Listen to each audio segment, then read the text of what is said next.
So, I heard you're looking for a go-to source for entertainment. Wait for it. Gaming?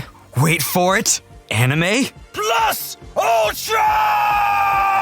Mr. Eric Almighty and Phil the Filipino? Yeah, they've got you covered. And all you gotta do is... wait for it.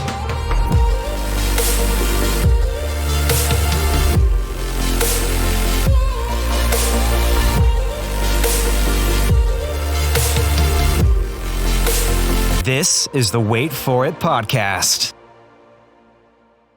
Hey everyone, welcome back to the Wait For It podcast. I am your co-host Phil Smith, aka Phil the Filipino, and joining me as always is your other co-host, Mr. Eric Almighty.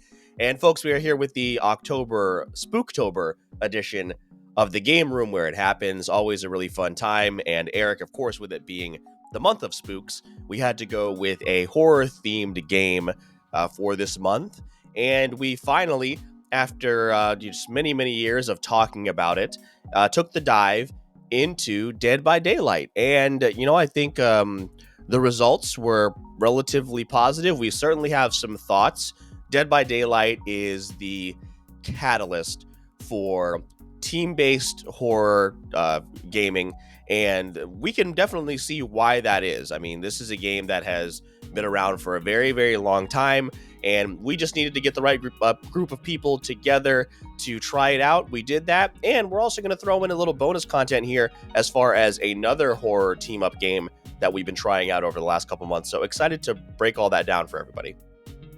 Yeah, they're pretty much a double feature here a little bit, because the games really do compare, and there'll be some comparisons we make between the two, which I'm excited to do. Because Dead by Daylight, I think the thing was we always knew it was out there to play.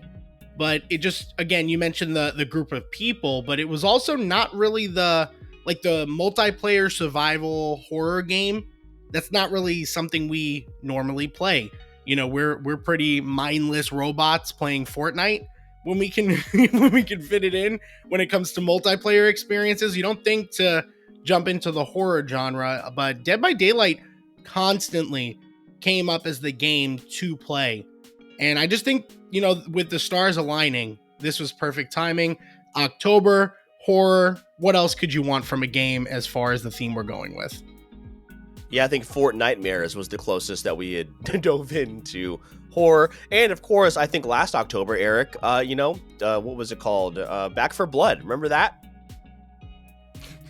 Yes. One of us spent $100 on that premium edition of that game, only to play it 3 times because it kept shitting on us, basically. And not even a physical copy, guys. So he didn't even get like a cool statue. Well, he, she, whoever the person may be. Not a guy girl thing. Not a guy girl thing.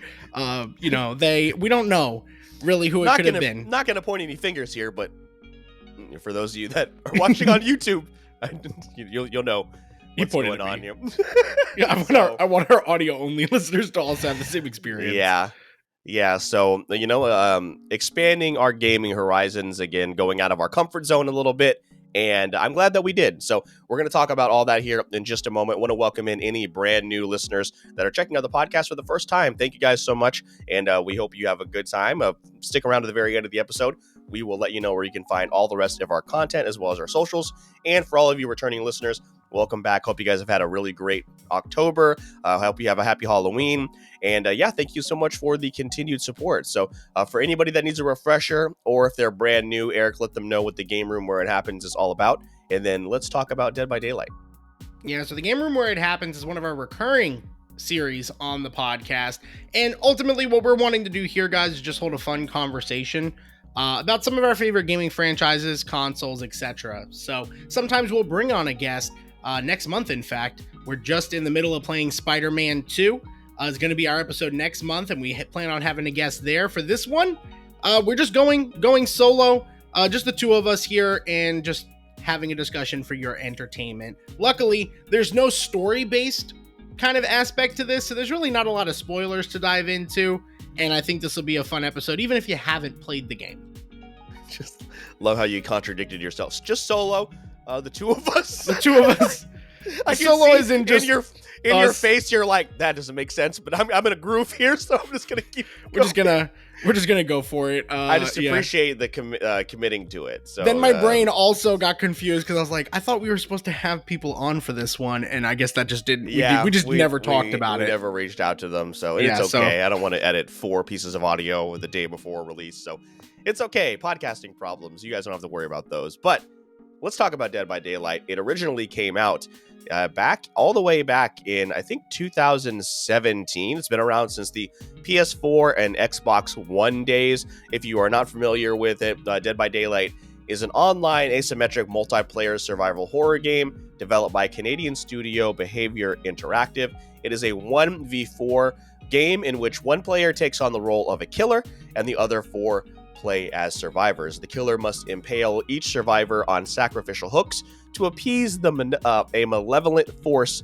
known as the Entity, while the survivors have to avoid being caught and power up the exit gates by working together to fix 5 generators. So, on paper, relatively easy concept. The tutorial, very, very straightforward. The thing, I guess we'll just start off here, Eric. I know we'd like to start off positively, but damn, getting into a game, man, they make it as difficult as possible for new players to just jump in and play. And that was certainly a frustrating part of it. I mean, and listen, it's not I don't know if it's like an interface issue or anything like that, but like in a day and age where there are games, I know we joke about Fortnite and Call of Duty, and those are very simplistic games, but what I know about those 2 games is I can just jump in, hit play a match, and that's what will happen. And it's not necessarily that simple for a Dead by Daylight, which is immediately a knock on it right off the bat.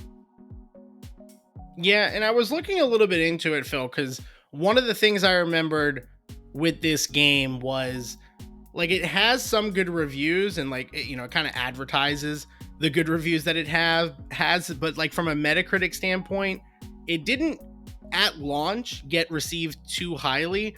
And I guess some of that had to do with like a peer-to-peer type of situation with hosting. There were also some social features that were missing. So I guess those have been rectified to a point, but it sounds like, and just from our experience, that still is an issue. And I gotta say, Phil, not only was it hard to get into a game, but one of the things, because we have a lot of great stuff to say about this game, but this game, unlike the comparison we're going to make to the other one we're playing, is not easy for us to figure out just in general. Like loadouts, for example, when you select a character, even after tutorial, it doesn't quite make sense. Like all these different tokens or charms that you can kind of activate. The description is there. I don't know what it means, is essentially what happens. And could I find out? Could I learn? Sure. But I think we went into it very casually. So for a casual gamer, this may not be the game for you. And then little things like when you switched your character, you had to completely start all over. So it wasn't like you could save presets that I could see anyway. If you know a way, let us know in the comments. Although I don't know that we're going to play this beyond October, to be completely honest. This will probably just be an annual kind of like Halloween game for us to play. I think it's good. It's a lot of fun, and I'm really excited to talk about what we loved about this game, but we'd be remiss not to bring up the obvious problems that existed before, and for us, we experienced today.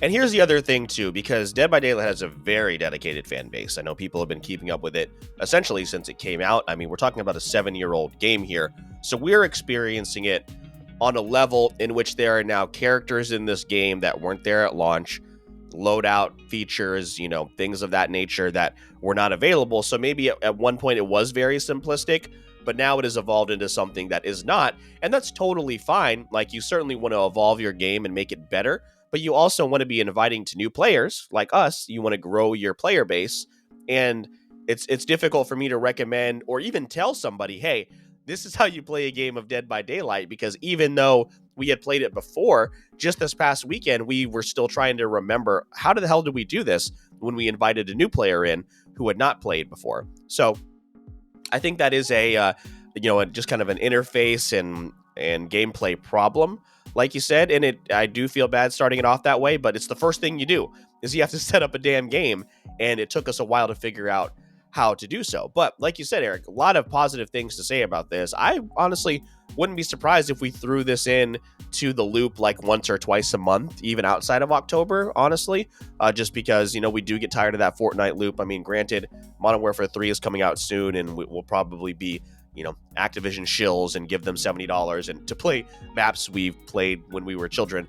But I wouldn't be surprised if this stuck around. I mean, it doesn't take up a lot of hard drive space. And, we talked about it actually earlier today at lunch. There's not really a whole lot of games coming out for the remainder of the year that are on our radar, especially not multiplayer games. So, but one thing that's a lot of fun, I mean, obviously the team aspect of it is really, really cool. It's a absolute blast with friends, especially when that fifth friend is the killer. So, you can kind of pick up on tendencies, how, like, we've been playing with these people for years, so we kind of know their personal tendencies on how they play games, so you kind of have to think about that. All the different types of killers are really, really cool. We didn't buy any of the DLC that's available, although I would love to know how Nicolas Cage plays as a killer in the game. Definitely would want to check that out. We'll see if it goes on sale or something. But I think just the variety of characters and killers. There's a Left 4 Dead crossover in the game as well.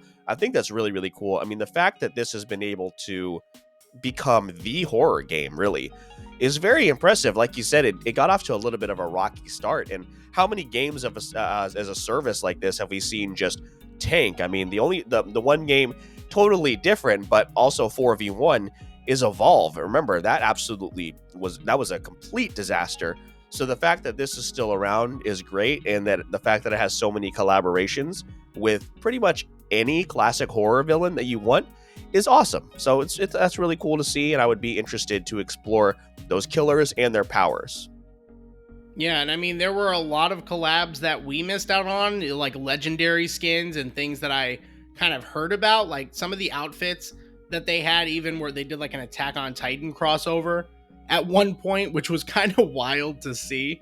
But I think we do have so much of this game to still explore, and I think that's what has kept people continuing to play it. Not to mention too that this game is like easily streamable. Like, it's a lot of fun. It kind of follows that same routine, but it doesn't really get boring because it is a challenge. Like, being the killer is fun, but being the victims, like, it definitely can be a little bit of a challenge to get by with just the four of you. And I definitely, if you don't have someone playing the killer, like in our case, that just showed us how to play the game and then let us win, the most pleasant game that we've had. One so of the far. nicest online interactions we've ever had. This so this great. Person, I think, knew we didn't know how to play the game, and we weren't on mic with this person, but basically just walked us through the level and how to do it. It was very wholesome. So I don't know if all the Dead by Daylight community is like that, but if it is, good for you guys. That's great. I think he saw that we were such a low level is what we determined. And it was just like, all right, guys, I'm not gonna kill you. He was also very terrifying as Ghostface. So it was a good combo of both things. Yeah, it was pretty terrifying. But like I said, I think this game has a lot more that there is to explore. It's definitely fun, hearing everyone react. There were definitely some jump scares that take place, just turning that corner, that anxiety that you feel, like everything that you would want out of a horror game. This really gave it to you from a multiplayer aspect. I think and I guess 4 people is fine. I guess 4 is a fine number. I can't imagine playing this game with randoms. So I would say you kind of need to have at least 4, if not 5, so you can complete it and play with someone as the killer. But then they got to leave your party that you're already in. So I think the sweet spot is really 3 other friends. If you could get 3 other people on board, I think it would be a ton of fun to be able to be in a party, play together, and kind of just play the victims versus the killer. But if you got a 5th, definitely doesn't hurt. If you do play solo, though, there is a play as a killer option for matchmaking. So if you just strictly want to murder strangers online, you can do that. So, which is another great thing about the game. So even if you don't have a group of people to play with, but like you said, it is a really, really fun game, in a group. Like you said, makes for really, really great content as well. And yeah, it's just a good time. Like I said, I'd be really interested to explore the other killers, not really interested in exploring any of the other survivors. They don't really have any kind of abilities as far as we saw, compared to the other game that we have been playing, Eric, over the last month or two, where those characters do have abilities. So I definitely recommend this. I believe it is free to play if you have, it's free to download if you have either Xbox Game Pass or PlayStation Plus. So either or, you can check it out. So if you have been a little hesitant, definitely get some friends together and hop on, because I think maybe the only other knock, and it became less of a concern as we played more of it, was the maps are a little small.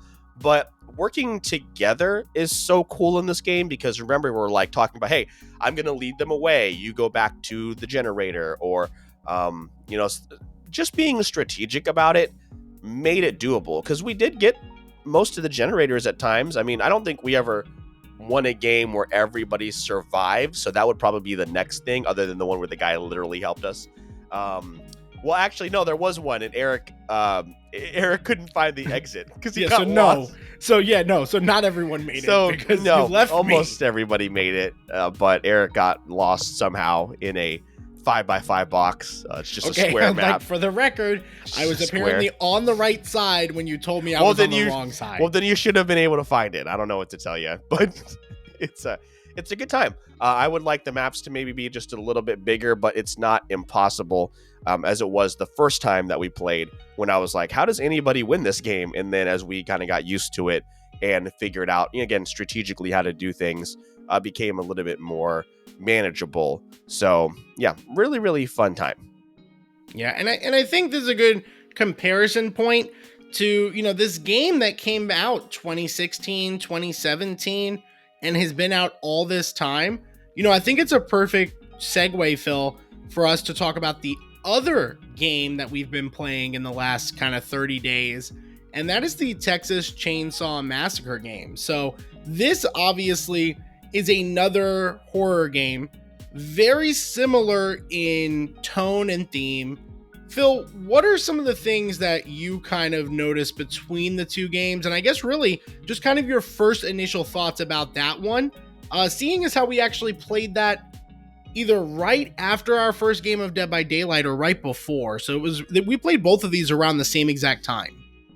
Yeah, really, really similar in the timeline. And as far as it's funny because, like I said, Dead by Daylight is the horror franchise. So like Texas Chainsaw Massacre, the Evil Dead game, Friday the 13th, these are all games that are trying to replicate what Dead by Daylight has done. And they honestly haven't really been able to do it, even though we very much enjoy Texas Chainsaw Massacre. And shout out to our friends at Friendly Neighborhood Gamers. Go check out their YouTube video on as far as a review about this game if you want a little bit more in depth.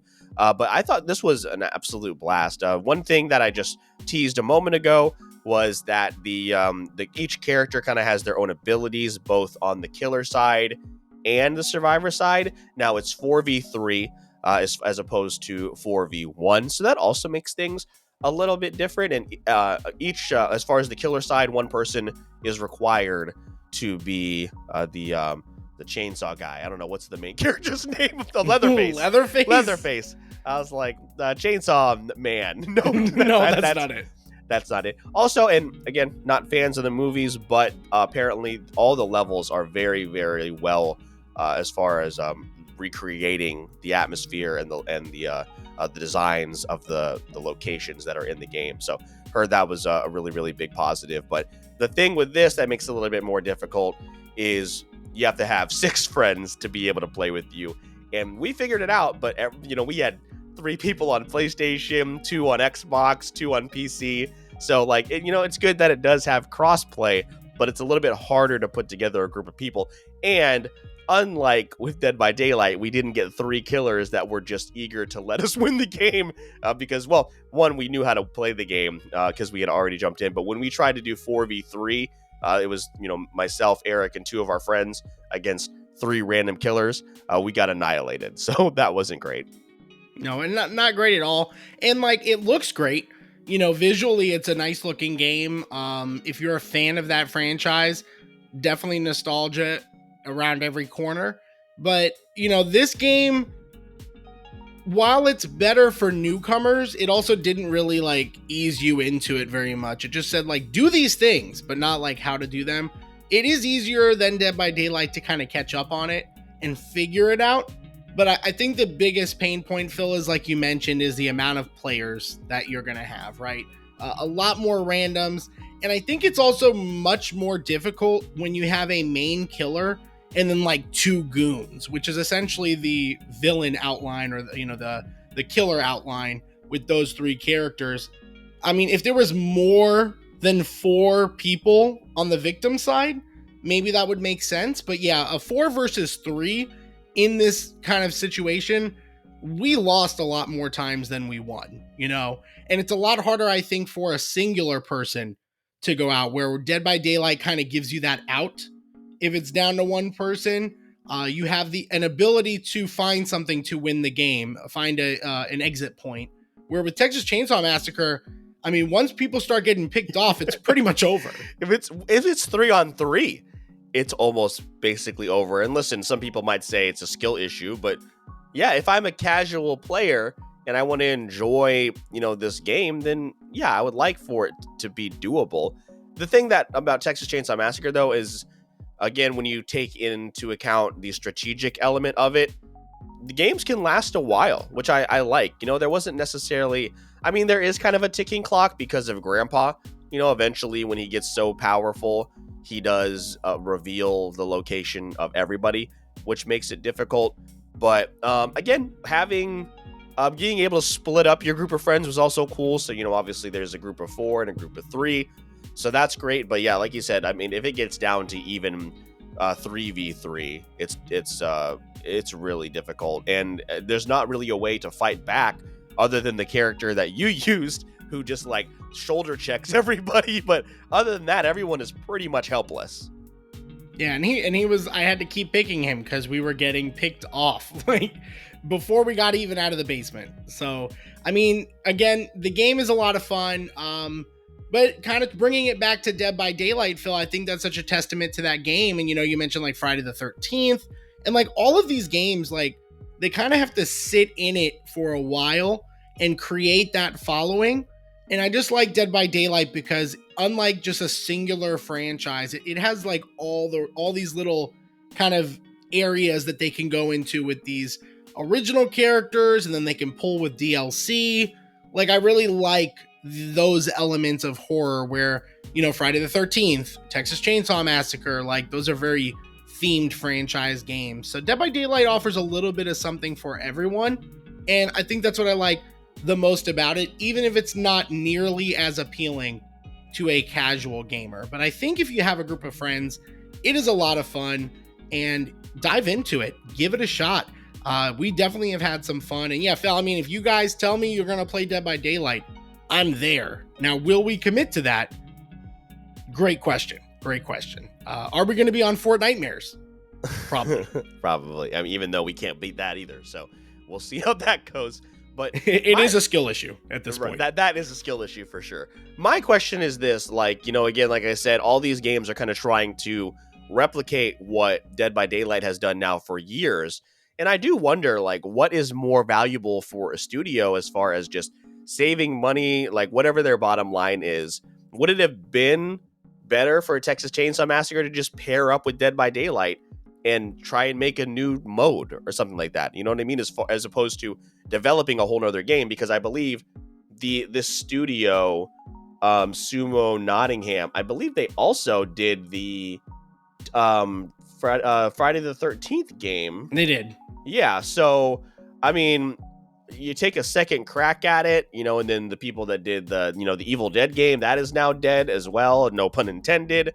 That's Saber Interactive. So it's like, at what point do you, because, Ghostface is in Dead by Daylight. Jason and Freddy are in, I'm not Jason, but Freddy.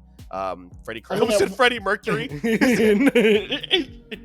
Could you imagine sitting there in the fog and you just hear, hey! Oh my God. That'd be terrifying. I actually would like to see that. But No, I don't want to see that at all. Freddy, like I said, but anyway, Freddy Krueger's in the game. The girl from The Ring, Alien. And then remember, again, this is another example. The Predator game has its own video game that's also 4v1, and it's Dead in the Water. Wouldn't it have been smarter for them to just pair up with Dead by Daylight and do a collab? I'd like to know what goes on in those conversations, because it seems like it'd be smarter to just, hey, 505, I would have put my character in your game. And I think when it comes down to characters, that's such a big part of whether or not you're going to do like DLC. And obviously you're going to be making money off of DLC. To kind of relate it to Spider-Man, we're playing that right now. I've beaten the game and I want to play more. I'm kind of getting hints of what characters could be included in those DLCs. So I'm excited about it, and I'll probably get the DLC just because of the characters involved. So with Dead by Daylight, that's probably how they've continued to really not only bring in the money, but bring in the interest from fan bases. I don't disagree with you at all. In fact, I was kind of looking here, Phil, and I think Leatherface at some point was on the roster. I don't know if he still is, but that would be interesting to see how that kind of all fell through. Yeah, they had Demogorgon in the game, I believe. I don't think it's downloadable anymore, but again, super smart. Stranger Things has stayed away from making their own thing. They did the Fortnite collab. They're in Dead by Daylight. It just makes more sense. Could you imagine? I don't know I don't know what characters you would recommend from the anime realm, but that would fit right into this too. I think that'd be great. So they have a really, really great formula here, and it's really no surprise. This is the Fortnite of horror gaming, right? That's what it is. You heard it here. You heard it here. The Fortnite of horror gaming. That you're not wrong. You're not wrong. Why are you booing me? I'm right. Hey, that's all I can Freddie think about. Mercury. Freddie Mercury coming soon to the game. That's it. So all we hear is Radio Gaga. That's all I can think about right now. Radio Goo. I'm telling you, it would work. It would work. If Nicolas Cage can get in the game, Freddie Mercury can get into the game. But overall, really fun experiences for both of these games. I think I would probably stick to these two. Don't really have a lot of interest in trying out the Evil Dead game. One, don't really know a lot about that IP, but also, again, similar gameplay loop. I don't even know if the servers are still up for Friday the 13th, so don't really have any need to play that. So again, if you are looking for something to jump into, and although it will take some time for you to figure out the interface and the loadouts and everything else, Dead by Daylight is the go-to, like everyone has told us, and it's very easy to see why.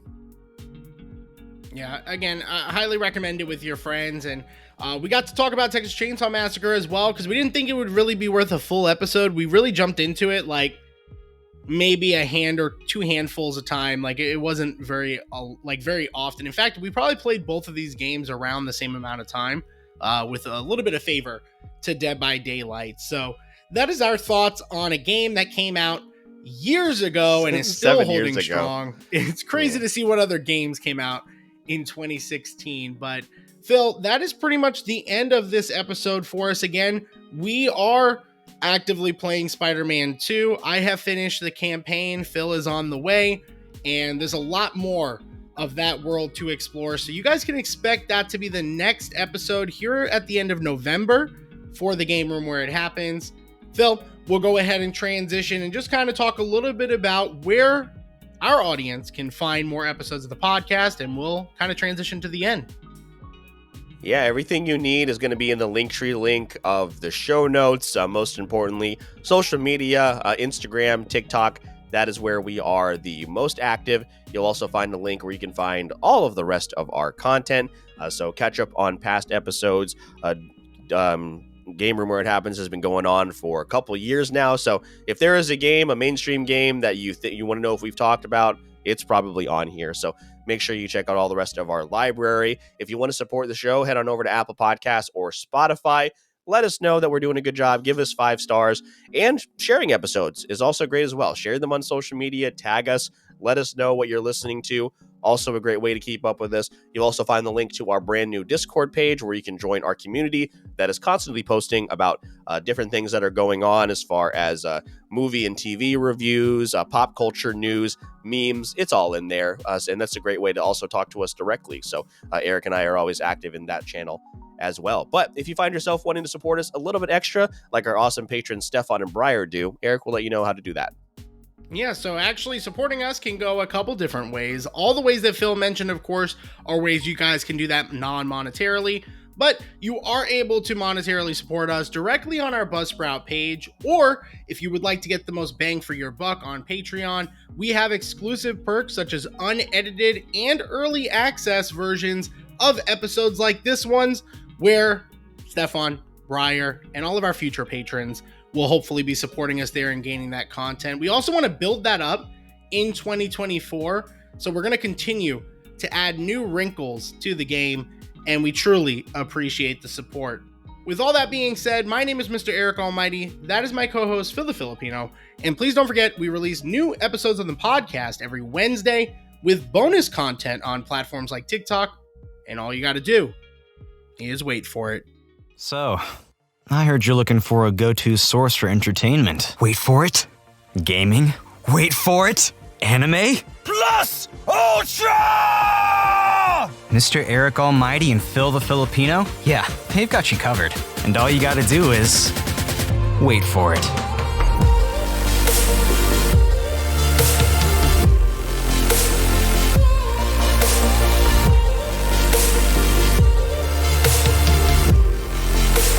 This is the Wait For It podcast.